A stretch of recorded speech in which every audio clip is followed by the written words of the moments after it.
Peace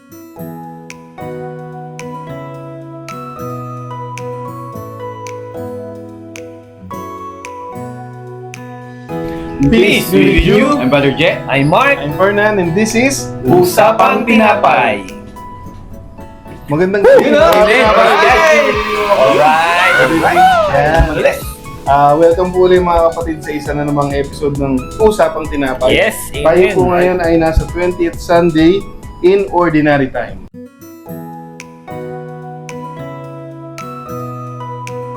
Okay, so maulan ngayon. Ingat po tayong lahat. Ha? Amen. Ingat. At ngayon, syempre, simulan natin ang ating unang pagbasa na bibigyan ng refleksyon ni Brother Fernan. Okay mga kapatid, ang ating pong unang pagbasa ay mula sa Isaiah chapter 56 verses 1 and 6 to 7. So dalawang part po mga kapatid yung nilalaman ng ating unang pagbasa. So una, inaanyayahan tayo ng ni Propeta Isaías, no, na alalahanin yung sinabi ng Panginoon sa kanyang bayan, no. Mamuhay daw tayo ayon sa katarungan at lagi nating ang gagawin ay yung mga matutuwid na gawain kasi malapit nang dumating ang ating Panginoon. Amen. Malapit na yung kanyang paghuhukom.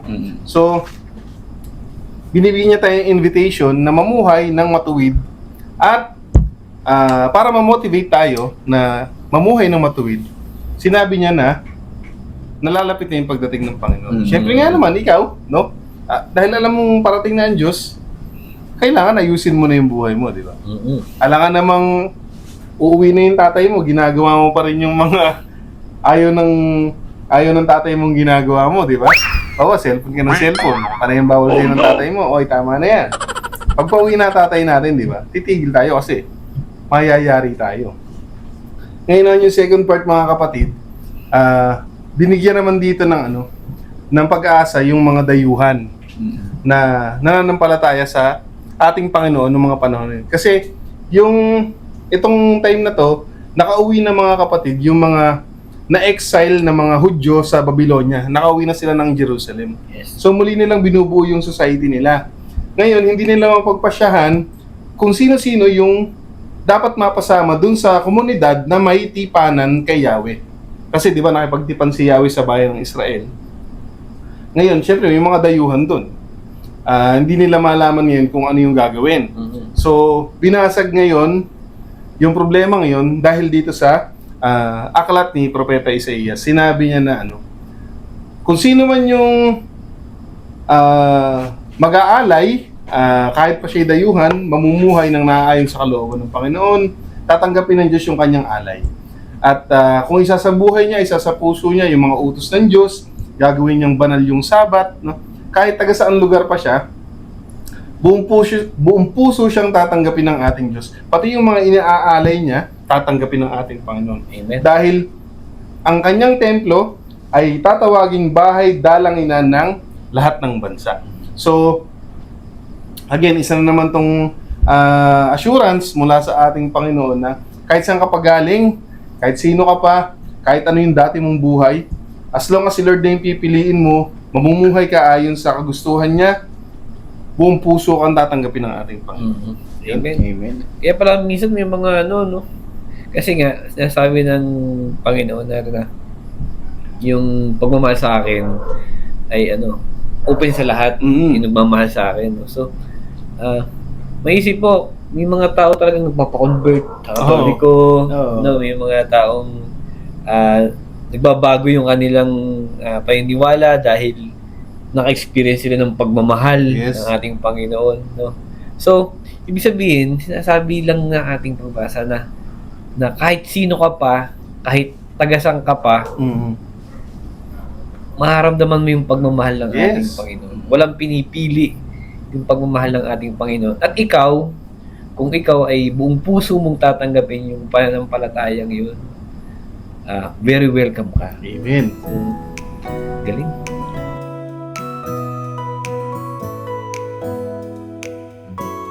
Okay mga kapatid, ngayon naman, dako naman tayo sa ikalawang pagbasa na bibigyan ng refleksyon ng ating kapatid na si Gerald. Okay mga kapatid, mga brothers, ang ating ikalawang pagbasa ay mula sa sulat ni Apostol San Pablo sa mga taga-Roma. Amen. Alam niyo mga brothers, sobrang ang lalim talaga pag tayo ay dumadako ng pangalawang pagbasa.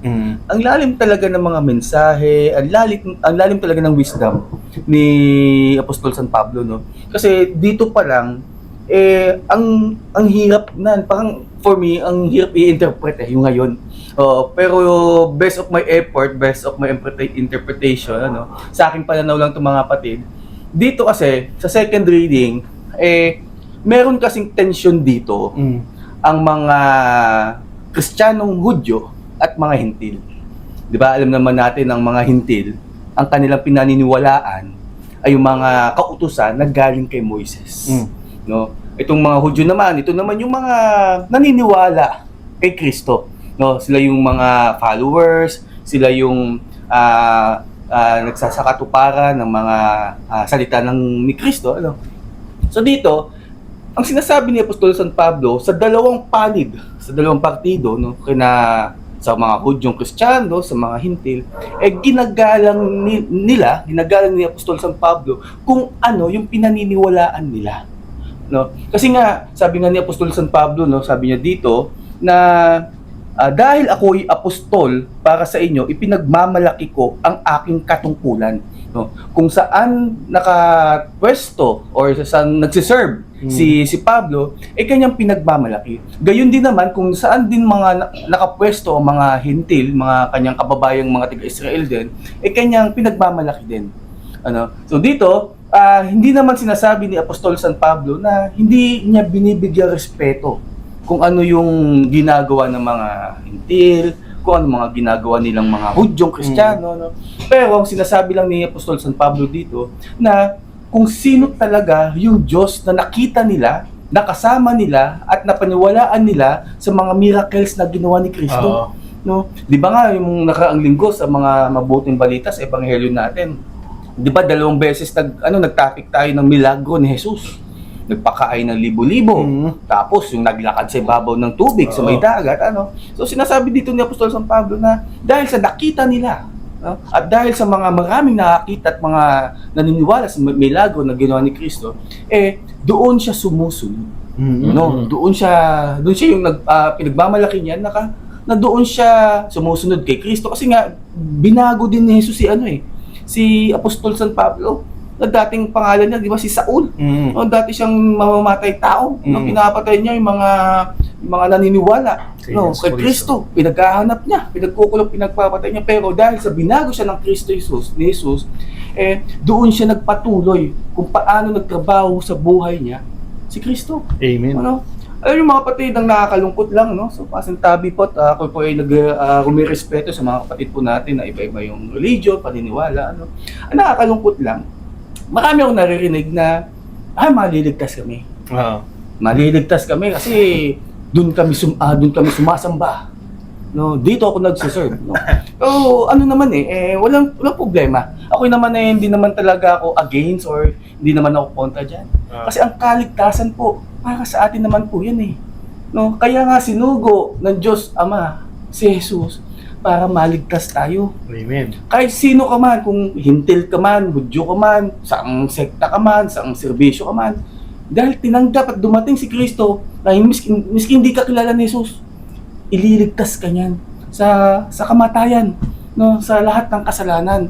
Ang kaligtasan, no, ay para sa ating lahat. Amen. No, kaya ayoko yung mga narinig ko na kami ang maliligtas dahil kami yung ganyan, no. Pero hindi naman po sa mga kontra sa mga ganyan, pero ang kaligtasan po ay para sa ating lahat. Amen. Oo, iba-iba tayo ng pananampalataya. Iba yung paniniwala natin at iba-iba yung kultura po natin. Pero ang kaligtasan ay binibigay po sa ating lahat para sa sanlibutan, para sa sangnilikha sa buong daigdig. Amen. So yun ang interpretation ko sa ikalawang pagbasa. Actually mga bro, dahil sa nahirapan ako interpret to kanina, binibigyan ko reflection, binasa ko yung una-una bago pumunta dito. Backread. Nag-backread ako. Oo. So yun, nalaman ko na dahil na may tensyon ang dalawang partido, yung Hintil at mga Hudyo, kaya sinasabi to ni Apostol San Pablo sa kanyang sulat sa mga taga-Roma. Amen. Amen. Ako naman bro, yung sentimiento ko naman about sa bagay na yun. Syempre hindi naman porket magkaiba tayo ng relihiyon or paniniwala, no? Ang ibig sabihin nun ay kailangan maging magkagalit na tayo. Okay ba? Hindi. Kasi ang utos ng Diyos, mahalin ng isa't isa, di ba? At ang kaligtasan, syempre, kay Jesus Christ lang. Siya lang yung daan. No? So, para maging malinaw lang, no? Kung hindi mo kinikilalang Diyos si Jesus Christ, may problema ka na kagad. Okay? Di ba? Ngayon, kung kinikilala mo si Jesus Christ na Panginoon, ngunit hindi mo tinatanggap yung kanyang katawan, may problema ka na. No? So, mga kapatid, sinasabi ko lang po, no? Tanggapin na natin. Yung pula ay pula, ang puti ay puti. Maging malinaw po tayo. Walang vague na iniwan ang ating Panginoon tungkol sa kaligtasan. Sinabi ni Jesus, no? Ako ang daan. Okay? At sinabi rin ni Jesus, kapag hindi mo tinatanggap ang aking katawan, ikaw ay mamamatay. Simple, malinaw, di ba? So kung yung inyong paniniwala, kung ano man yung sinasamahan yung grupo, kapag kontra dun sa dalawang bagay na yun, or may hindi nangyayari sa alin mo sa dalawang bagay na yun, mga kapatid, kailangan po medyo reflect, no? Kasi mga kapatid, hindi po namin pwedeng ipagkait sa inyo yung bagay na yun dahil obligasyon namin na itawid sa inyo yung mabuting balita ng ating Panginoon. So hindi po ibig sabihin ay kami ay nagkokondena ng tao, kundi ang nire-reject po namin ay syempre yung maling turo. Hindi po tao, kundi yung maling paniniwala. Yun lang po. Tsaka yun nga, no, Brother Perno, no? Kasi ito, tayo po yung nagbabase naman sa salita ng Diyos. Kaya nga, bago po kami sumalang, kaming tatlo, ng mga kapatid ko dito, inaaral po namin. O binibigyan talaga namin ng pananaw, ba talaga to? Kaya sabi ko nga kanina, binasa ko, backread ako ng mga iba pang mga readings, no? Kaya kung ano ba talaga yung mensahe ni Apostol San Pablo sa kanyang sulat. Amen. Praise God.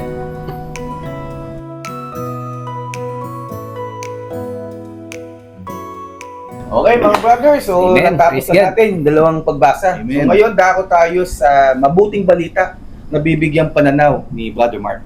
Okay, so yung ating mabuting balita ay mula sa Mateo 15:21 to 28. So, dito, pinapakita na si Jesus Christ ay papunta raw sa lupain ng na malapit sa Tiro at Sidon. So, papunta siya doon, may lumapit sa kanyang Kananeyang babae.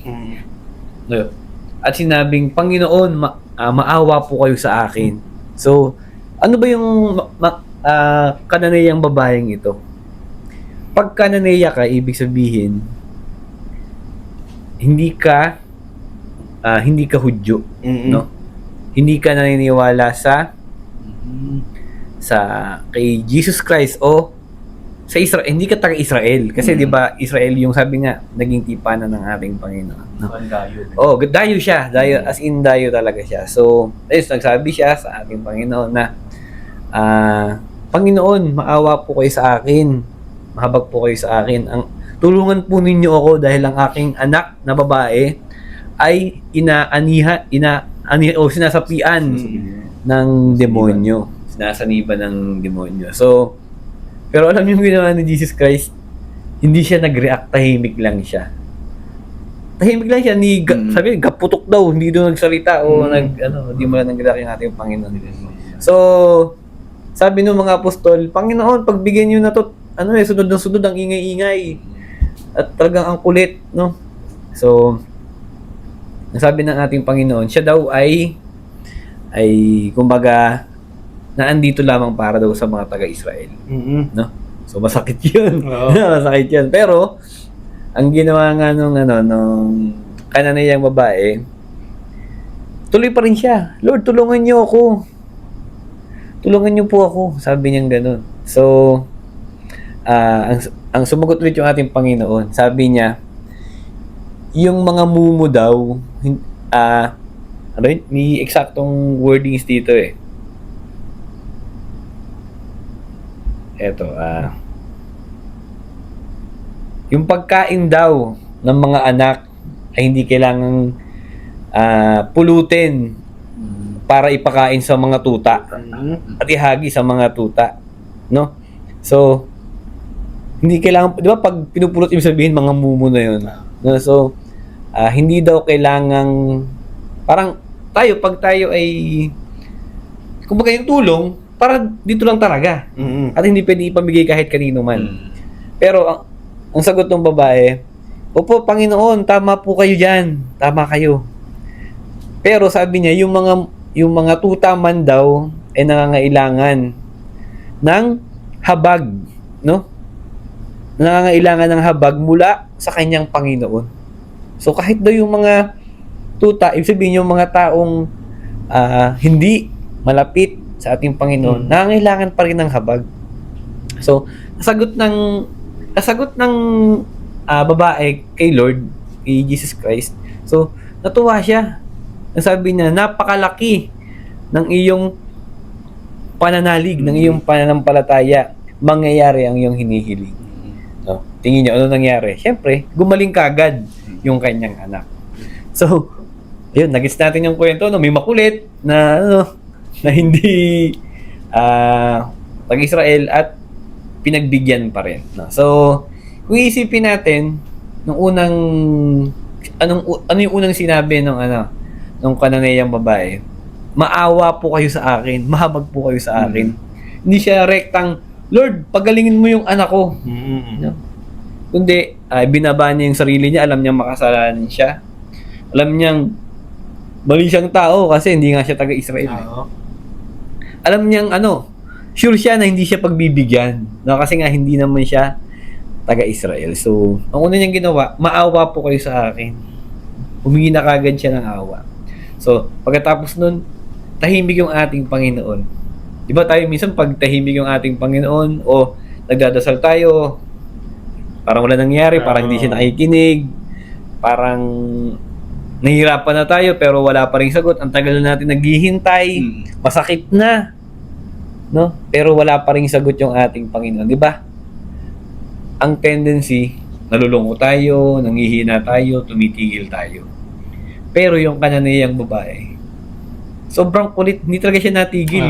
Kahit nga yung mga apostol, nakukulitan na eh. Lord, pagbigyan nyo na talagang ang ingay, sunod na sunod. So, nire-remind tayo na gayahin natin yung Cananeang babae na pag tayo tumawag sa Panginoon, ano man yung reaksyon niya o ano man yung ginagawa niya, ukol doon sa pinagdadasal natin. So, tanggapin natin yun. Minsan tahimik lang talaga yung Panginoon kasi meron pa siya tinuturo sa atin. Tinuturo niya tayong mas maging pasensyoso, mas maging humble, mas matutong maghintay, matutong mas manampalataya pa kahit walang nangyayari. Kasi, isipin lang natin, kung bigay lang ng bigay si Lord sa lahat ng ating panalangin, may spoil naman tayo. No? So, yun din yung point ng ating mabuting balita. No? So, kailangan nating maging pasensyoso. Kailangan nating hintayin yung perfect time ng ating Panginoon. Yes. No? So, at yun na nga, dahil nga makulit, at sinabi niya pa dito, no, kahit daw yung mga mumo kailangan ng mga tuta. So, tama yun, na yung mga tuta naman, di ba, kahit nga yung mga nalaglag sa lupa, kakainin pa rin ng mga yan. Kasi pagkain pa din yun. At tayo bilang mga tao, may mga, syempre minsan may mga pangyayari sa buhay natin na tayo ay napapalayo sa Panginoon. But still, kailangan pa rin natin ng Panginoon. Kahit kaunting tulong lang mula sa ating Panginoon. At yung maganda rito, hindi niya kinontrol yung ating Panginoon na, Lord, ibigay mo sa akin to. Kundi, sinabi niya na, Lord, kaunting tulong lang. Pagalingin mo lang yung mahal ko sa buhay. Pagalingin mo lang yung anak ko. Masaya na po ako.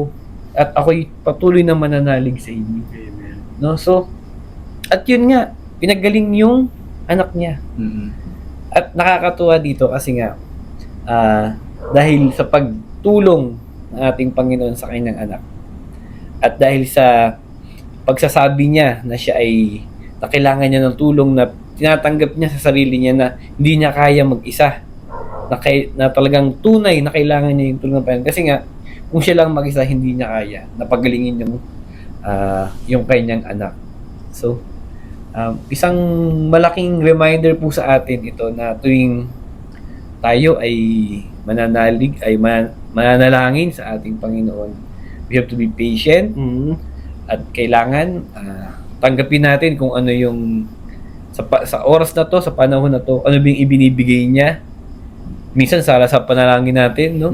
Minsan hindi naman yun yung pinagdadasal natin sa kanya, but still si Lord alam niya kung ano at kung kailan niya kailangan yung mga hinihiling natin. At kailangan yun, wag tayong susuko, wag tayong titigil sa ating panalangin hanggat hindi dumarating yung panalangin natin na yun. So, nakakatuwa kasi marami tayong narinig na kwentong ganyan na ilang taon na nagdadasal, ilang taon ng hiling ng hiling. Nakikita mo umiiyak, nakikita mo nasasaktan, pero hindi tumitigil. At nung dumating na yung panalangin nilang yun, umiiyak pa rin sila, pero dahil sa saya, hindi na dahil sa lungkot. Amen. Yun. Tsaka nabigyan to ng pag-asa yung mga kapatid natin na sabihin na natin hindi relihiyoso. Siyempre, hindi naman lahat ng tao mga taong simbahan, no? Hindi naman lahat ng tao ay kasama sa isang Christian community na may pagkakataong makapag-serve. Kaya karamihan, ayon lang humiling kay God. No? I mean, humihiling man sila, hindi sila nagtitiwala kagaya na itong babae na to. Pero siya, kahit hindi siya lumaki dun sa bayan ng Diyos, yung bayan ng Israel, lubos pa rin siyang naniniwala sa kapangyarihan ng Diyos. Na alam niya na yun nga, kahit yung natatapon lang na mumo, yung overflowing na grace lang, yun lang yung makuha niya, alam niya, gagaling yung anak niya. So yung mga kapatid natin na malayo sa ating Panginoon, yung mga kapatid natin na hindi alintana na ang Panginoon nandyan lang, hindi nila pinapansin masyado si God. Ito yung parang amnesty na sinasabi ng ating Panginoon. Na kapag dumating yung point na nagtiwala ka, pinanghawakan mo yung sinasabi niya, umasa ka sa Diyos, kahit anong point ng buhay mo, kahit na hindi ka pa relihiyosong tao or kung ano ka pa man, basta magtiwala ka lang. Yun lang yung hiningi ni Lord eh. Nung na-determine niya na napakalaki ng pananalig ng babae, tapos agad yung problema. Sa tingin ba natin, hindi alam ni Lord na mabuti yung babae? Sa tingin ba natin, hindi niya kilala yun? Of course, kilala ni Lord yun. Kasi Diyos siya eh. Alam niya yung kalooban ng babaeng yun. Pero bakit niya dinelay, no? Bakit niya hindi agad sinagot, di ba? Kasi nga, para mahayag yung habag ng ating Panginoon. Amen. Kailangan malaman ng mga tao, no? Para maging example sa kanila, itong babaeng to. Kasi gaya ng sinabi kanina ni Bro Mark, kung isang iglap, bibigay kagad ni Lord yung hinihiling mo, di ba? Hindi yun masyadong magiging meaningful dahil, lagi mo na lang nakukuha gusto mo, di ba? Paano siya magiging biyaya? Paano siya magiging grasya? Kailangan maging inspirasyon sa iba, no? Kaya kung ikaw may blessing kang hihilingin at natanggap mo, siguraduhin naman natin mga kapatid na napupurihan natin ang ating Panginoon. Kung sa ganun, mahayag yung kadakilaan niya, di ba? So, tsaka itong ginang na to na tiga Kanineyan ba yun? Kanineya. Di ba, dayo siya eh. Hindi siya tiga Israel. Maaring itong babaeng to, itong ginang na to hintil. Or baka ibang bayan, ibang bansa, na nadidinig niya ang mga milagro na ginagawa ni Jesus. Pero dahil sa yung sabi nga ni Jesus, 'di ba, sa bandang dulo, ginang, napakalaki ng inyong pananampalataya. So dahil sa naniniwala siya na nakapagpapagaling o gumagawa ng milagro si Jesus, yung pananalig niya, doon na siya naniwala. Kaya nga dito itong ginang na to, yung kanyang panalangin may kasama ng pananampalataya na gagaling at aalis yung demonyong sumasanib sa kanya. Ano. Kaya itong panalangin ng ginang na to, na kanineya na to, ano siya kumbaga hoping pa din naghihintay pa rin siya na mabago, maging normal ang kanyang sarili, kanyang buhay, hanggang sa, di ba, parang naniwala na siya kay Kristo. Parang sa atin parang kay Pablo no? Si Pablo ano din siya anti-Christ siya anti-Christ siya. Pero nang dahil binago siya ng Diyos ni Jesus, doon siya naniwala, nagkaroon na ng malalim na pananalig. Pagtitiwala at pananampalataya kay Jesus. Parang ganito na rin nangyari sa babaeng to, sa ginang na to. Dahil sa pinalayas yung sumasanib sa kanya, ayun, kumbaga parang, let's say, para sa akin lang naman, parang na-convert siya. Kasi nga, nakita niya yung, harap-harapan, yung miracles na pinalayas ng demonyo sa harap mo, sa katawan mo. Actually bro, yung anak niya. Ay, yung anak. Yung anak niya mismo, yung ginani. Sinasaniban. Sinasaniban. Sabi nga ni Jesus, ginang, napakalaki ng inyong pananampalataya. Amen. Okay, amen.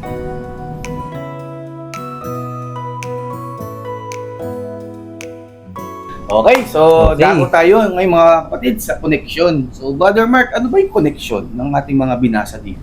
Okay, so yun, malinaw, no? Na ipinapakita ng ating Panginoon na yung kanyang pagmamahal ay walang pinipili. Yan. Kahit dayuhan ka pa, kahit tagasan ka pa, kahit ano pa yung pinaniniwalaan mo, Yes. kahit dati kang naniniwala sa akin at umalis ka at ngayon bumabalik, na para ka rin dayuhan pa din, ay patuloy yung aking pagmamahal sa iyo. No? So, kitang-kita po, sinabi dun sa unang pagbasa na yung mga dayuhan nga na hindi nga daw nakakakilala sa kanya at willing na mag-serve sa kanya, maniwala, manampalataya sa kanya, very open. Yeah. No? Very open yung ating Panginoon. So, very welcome kahit ano pa yung dati mong buhay, ano pa yung dati mong kultura, ano yung dati mong ginagawa, at ikaw ay nakaramdam ng pagmamahal ko, at ikaw ay gustong-gusto mo na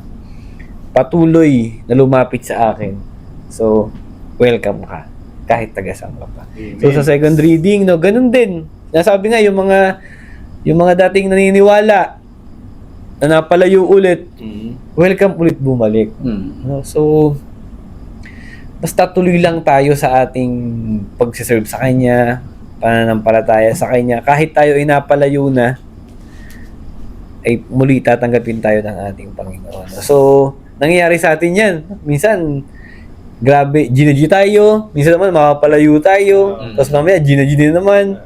No? So, ang ating Panginoon, never tayong tatanggihan. Basta tayo ay patuloy na lumapit lamang sa Kanya. Even sabi mo nga, si Saint Paul, no? Na anti-Christ nga daw tinanggap ng ating Panginoon, naging apostol pa. Sa atin namang mabuting balita, yung Kananeyang babae. Hindi siya taga-Israel. Talagang dayuhan na dayuhan. Ayaw nga tulungan tinatanggihan nga no? Di ayaw nga bigyan kahit mumu no? Tapos, talagang sobrang kulit. Si Lord tahimik lang. So, yung dulo, pinagbigyan pa rin ng ating Panginoon. Kasi nga, dahil sa kanyang napakalaking pananampalataya. No? So, wala tayong kailangang isipin na kung ano man yung nangyayari sa buhay natin dati, ano man yung mga pinagdaanan natin, ano man yung mga kahinaan natin, ano man yung mga masama nating nagawa, tapos na yun. Basta ngayon magsisimula ka lumapit sa ating Panginoon, tatanggapin at tatanggapin kanya. Yes. So, kahit tayo, ngayon, na alam natin na nagsiserve tayo, pero still, very mahina, nagkakamali pa din, ganoon pa rin ang ating Panginoon. Patuloy pa rin tayong tatanggapin. Pero syempre, kailangan matuto tayo. Hindi naman pwedeng, hindi, okay lang, patawarin naman ako ni Lord Okay lang, gawin ko pa rin to kasi mamaya magdadasal naman ako, magsisimba naman ako, magsiserve naman ako. Parang mas masakit yata sa ating Panginoon na aware ka na eh. Mahal na kita eh. Bakit gagawin mo pa yan? So, yun lang. We are reminded na mahal tayo ng Panginoon kahit sino pa tayo. Pero may responsibilidad tayo na panindigan yung pananampalataya natin na yun. Yung kailangan nating manindigan sa ating pagmamahal sa Kanya sa pamamagitan ng paggawa ng mga bagay na naaayon lamang sa Kanya. Amen. Amen.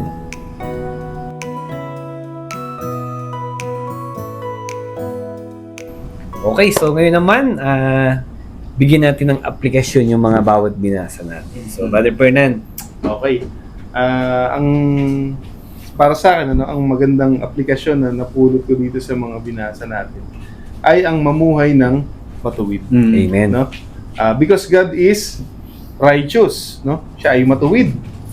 So, kailangan tayo i-model natin yung buhay natin sa buhay ng ating Panginoon. Amen. Dahil nga, kagaya nga nung lagi nating napapahapyawan, lagi nating nababanggit, at kanina, nasabi nga natin, no? Jesus is the way, the truth, and the life. At kung tayo gusto natin na makapiling ang ating Panginoon, makakasama siya sa kanyang kaluwalhatian, kailangan mga kapatid, mamuhay din tayo ng matuwid. Amen. Paano natin malalaman kung matuwid yung ginagawa natin? Kasi di ba, may mga bagay na tama, may mga bagay na mali, may mga bagay na mabuti at may mga bagay na masama. Well, siyempre, tayo bilang mga tao, meron tayong sarili nating mga standards. At meron tayong napupulot ng mga katwiran galing sa mundong ito. So, mga kapatid, dapat po natin laging tatandaan na hindi porket tama ang ginagawa mo ay mabuti na yan. Amen. No? At hindi naman porket masama, mali yung ginawa mo ay masama na yan. No? Kung minsan, nagiging malabo siya kung hindi po tayo nakikinig sa mabuting balita ng ating Panginoon. Kailangan we strive na ang magawa natin ay mabuti. For example, no? Ikaw ay nagpautang sa iyong kaibigan, no? Nagpautang ka. Tama lang naman na singilin mo siya, no? Kasi pera mo yan eh. Oo, no? umutang. Ano ba yung mabuting gawin? Di ba dapat ipaubaya na natin sa kanya yun dahil yun yung gusto ng ating Panginoon, di ba? Kung mahal mo talaga ang kapwa mo, ang mabuting gawin, hintayin mo siya kung kailan niya kayang bayaran. Hindi yung sisingilin mo siya. Kasi baka mamaya wala pa talaga siyang pambayad. Ikaw naman dahil nasa tama ka, di ba? Tama lang na singilin mo, sisingilin mo, no? Example lang po 'yan, mga kapatid. Para magkaroon ng distinction between what is good and what is right. Tama na maningil ka pero ang mabuting gawin ay hayaan mo siyang magkusa. Amen. So, sa buhay din natin mga kapatid, ganun din 'yun, no? Kung palagi na lang ang titingnan mo ay nasa tama ka, ay hindi ka na nga magkakamali, no? May tama ka. Oo, kasi may tama ka. Di ba? Kasi pag nawala na yung humility sa puso at isip mo, palaging tingin mo ikaw ang tama, kanino ka pa makikinig? Pati kay God, hindi ka na makikinig kasi palagi ka na lang tama eh. No? Palaging ikaw na lang yung nakakaintindi. Nabubulag ka na, nagiging bingi ka na sa mensahe ng ating Panginoon. Pero kung ibababa mo yung sarili mo, kagaya ng babae na taga Cananea, tatanggapin mo na may kulang sa'yo na meron kang hindi kayang gawin. Kagaya ng mga dayuhan na nagpunta sa bayan ng Jerusalem, no? Na dati sa ibang lugar sila hinahayaang mag-pray ng mga saserdote dahil may discrimination. Ano? Kung ibababa mo yung sarili mo at itutuloy mo pa rin dahil alam mo iyong kalooban ng Panginoon, manalangin ka sa Kanya, sumunod ka sa Kanya, sa kabila ng mga circumstances ng buhay mo, tinatanggap mo pa rin na kailangan mo ang Diyos. Ayan mga kapatid, mag-uumpisa ka ng mamuhay ng matuwid. Dahil alam mo na kailangan mo ng model, kailangan mo ng gagayahin, which is ang ating Panginoong Jesucristo. So mga kapatid, kung gusto nating mamuhay ng matuwid, kung gusto natin na masundan ang ating Panginoon, kailangan nakafocus tayo syempre sa idol natin, sa ating Panginoong Jesucristo. Amen. Amen. Okay mga kapatid, ngayon naman po, pakinggan naman natin kung ano yung magiging application ng ating kapatid na si Gerald. Yes, siguro magiging application ko mga brothers is panatilihin natin yung pananampalataya natin. O parang nabanggit ko yata mga nagdaan nating mga episode, ang pananampalataya may kanya-kanya tayong pananampalataya at depende na lang kung paano natin ito didiligan. No, basta panatilihin lang natin yung pananampalataya natin. Kasi once na ito ay lumago, lumalim at gumanda, talagang maliligtas talaga tayo.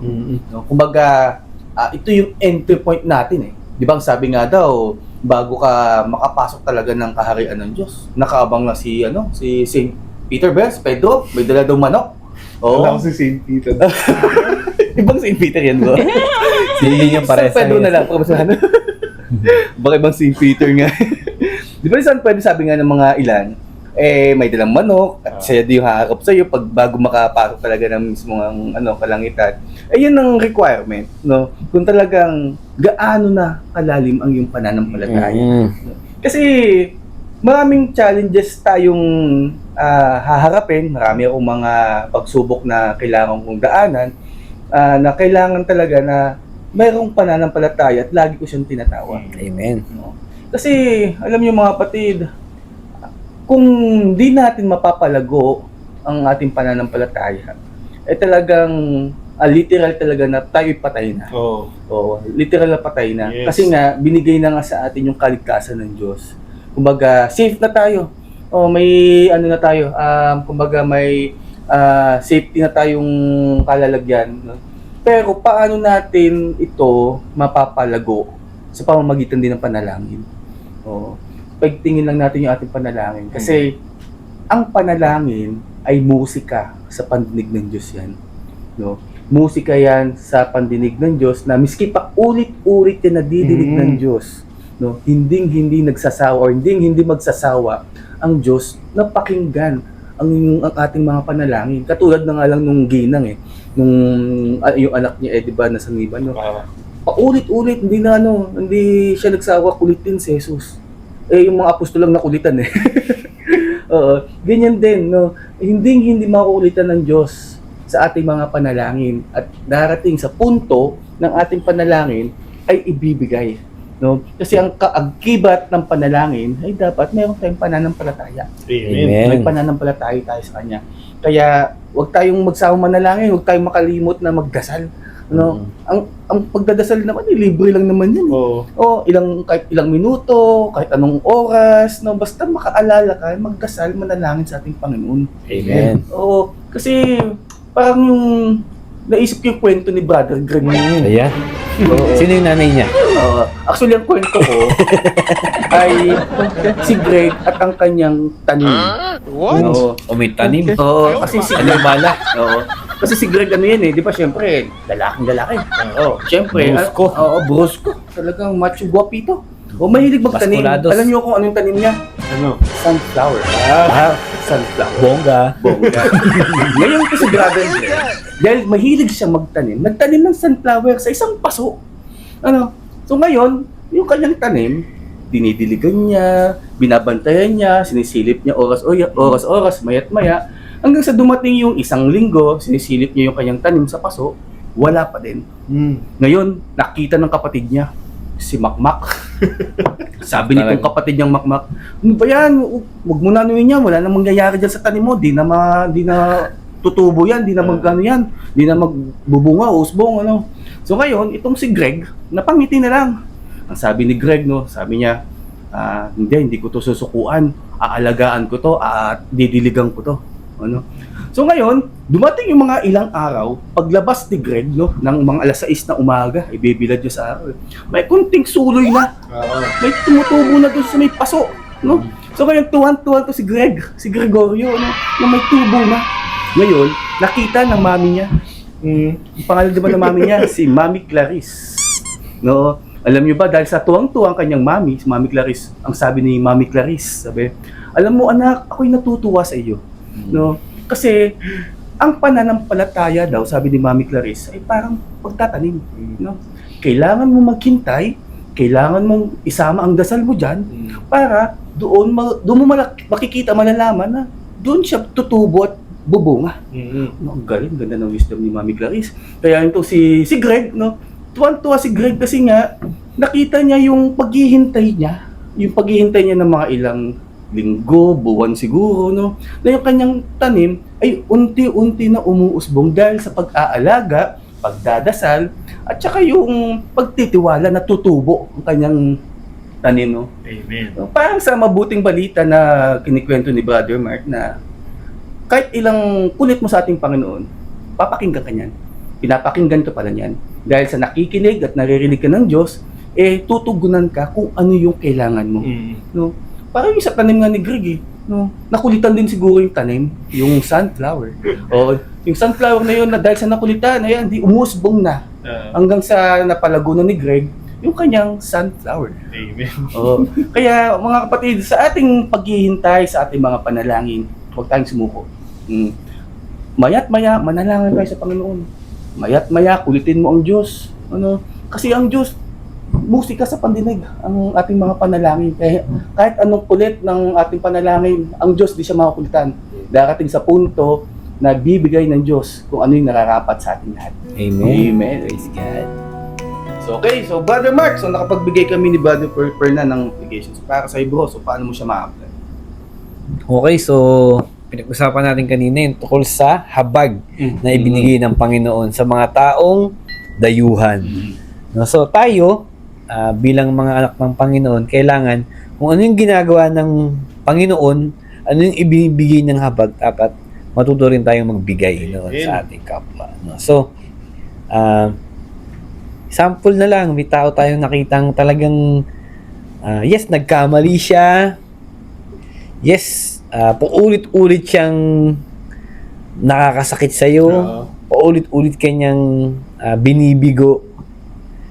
Pero still, dahil mahal natin siya, kailangan tanggapin pa rin natin siya. So, yung habag na ibinibigay sa atin ng Panginoon, ibigay din natin sa taong nagkakamali sa atin. Kasi hindi din naman niya gustong magkamali siya. Hindi rin naman niya gustong masaktan ka niya. So, may mga pagkakataon lang talaga sa buhay niya na talagang sablay. Nagkakamali siya. Pero hindi naman ibig sabihin, ginugusto niya yung mga pangyayari. Kasi wala naman taong gustong masaktan yung mahal niya. No? Pwede siguro yung mga kagalit niya, pero yung mahal niya yung tao, pero still nagiging ano rin siya, nagkakamali pa rin siya. So, hindi niya yung ginugusto. So, nagkakataon lang talaga na gano'n. Nakalimut ka na, kailangan ko palang gawin to. Nakalimutan mo. Nakalimutan mo nga, nagalit yung isa. So, kailangan magkaintindihan pa rin. No? So, hindi naman ibig sabihin no, na na okay lang lahat ng ginagawa niya. Ang pinapakita mo lang doon, mahal mo yung tao. At ikaw, naiintindihan mo siya. So, kailangan natin tanggapin na ang mga tao ay imperfect, magkakamali.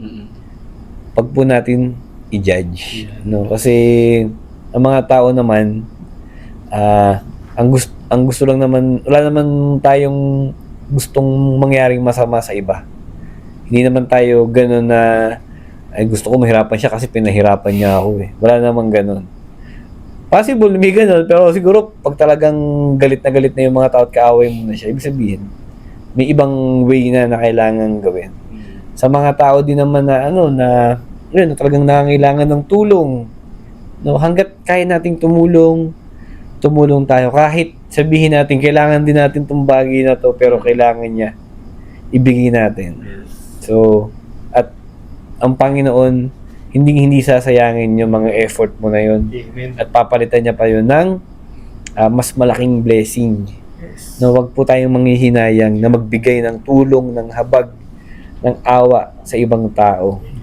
At nang sa ganun, pag tayo din naman yung nangailangan, tayo din yung nahirapan, tayo din yung kailangan ng tulong, nandyan yung Panginoon, nandyan din yung ibang tao na willing tumulong sa atin, na hindi mo kailangang magmakaawa, hindi mo kailangang mamilit, na hindi mo kailangang mangulit para lang tulungan ka. No? So, yun, ipag-pray natin yung bawat isa na patuloy lang tingnan kung ano ba yung mabuti sa isang tao. Na huwag i-judge yung isang tao, yung ibang tao, para matulungan natin sila ng buong puso at ng walang hinihinging kapalit din. Amen. Kasi pag yun lagi ang tinitingnan natin, no, so minsan, ano ba yung mahihita ako dyan? Ano ba yung mapapala ko dyan? Kailangan ko din to.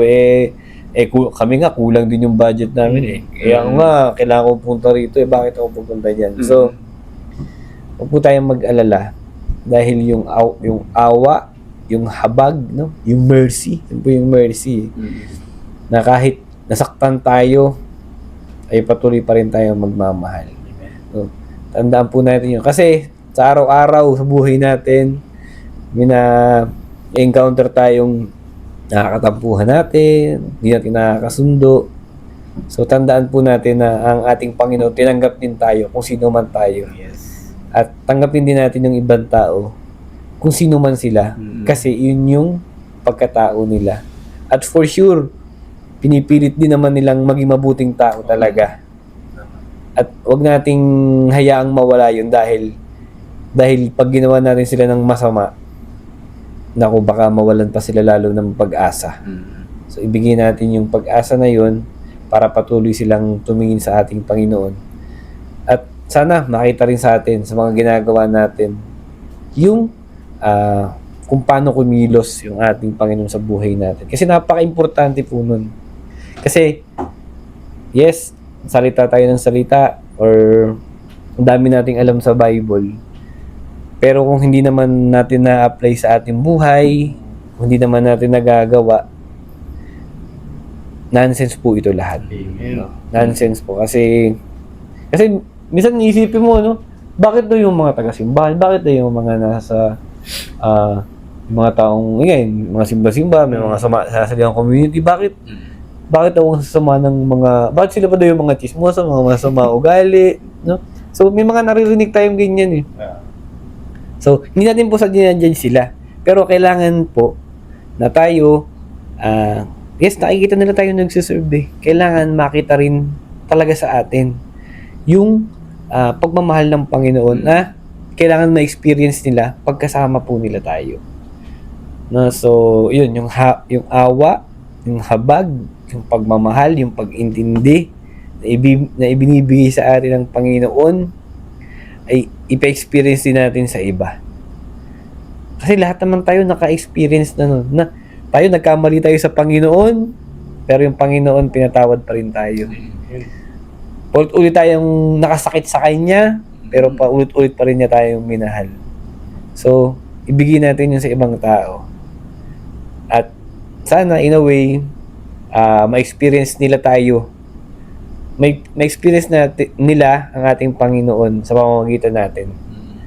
Para mas maniwala pa sila sa ating Panginoon. Huwag tayo yung maging way para sila ay lumayo sa ating Panginoon. Kasi ang dami pong ganyang kwento na ayoko nang magsimba kasi nga sila nga ganyan mga nagsisimba pa yung mga yan.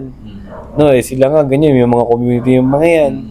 So, wag po ganun. Wag po natin gayahin yung mga or hindi natin dinajudge din yung mga taong simbahan, yung mga nasa community. So, intindihin din natin kasi baka may mga pinagdadaanan din. At kailangan, syempre, tanggapin din natin at hayaan nating mamuhay sila ng tama. Amen. Okay, Amen. maraming salamat mga Yes, kapatid. alright. Thank you mga bro. Praise God. Amen. Again mga katinapay, maraming salamat po sa muling pagsama niyo sa amin sa isa na namang episode ng Usapang Tinapay. Yes! Kung nagustuhan niyo po yung kwentuhan namin, kung may napulot po kayong aral, Yes. please like, share, and subscribe po at nang sa ganun matulungan niyo kami na ikalat yung mabuting balita ng ating mga. Praise God. Yes, meron po diyang comment section. So, kung ano yung gusto niyo po sabihin, natutunan, kung ano po yung mensahe sa inyo ng ating Panginoon. iwan niyo po dyan. Leave niyo po dyan yung mga mensahe. Miski mga greetings, shout-out, mga pabate, sasabihin po namin, shoutout din po namin yan. And of course, mga katinapay, meron po kami usapan Yan. tinapay merchandise. Ayan, nakapaskil po dyan. So, yung mga mapupunta po dyan, ng mga collections, mapupunta naman po sa mission at sa mga pagtulong po namin sa nangangailangan. Lalo na po ngayon, nagbabagyo ng mga branches. So, kaya ingat kayo mga kapatid, be safe. And pwede po kayo mag-PM sa aming Facebook page. So, meron po kami diyang usapan tinapay podcast. So, di po kayo dyan ng mga message, may mga orders po kayo dyan, iwan niyo po dyan. Amen. So, grabe yung gabi na to, no? Oo, na-remind tayo na hindi lang dapat sarili natin yung minamahal natin. Kundi, pati yung mga dayuhan o yung mga hindi natin kilala at hindi natin, kaparehas ng paniniwala. No? So, next week, ganun ulit. Patuloy tayong mamahalin ng Panginoon, patuloy niya tayong tuturuan, at patuloy po tayong makinig. No? Sana po, samahan niyo pa rin kami sa mga susunod naming episodes. Dumami na tayo para mas maraming nakikinig at ituloy lang po natin ang ating ginagawa kahit ano pa yung mangyari. Amen. So, syempre, lagi po nating tatandaan Na ang tao ay hindi lamang sa tinapay ng buhay, kundi sa bawat salita ng Diyos. Bye!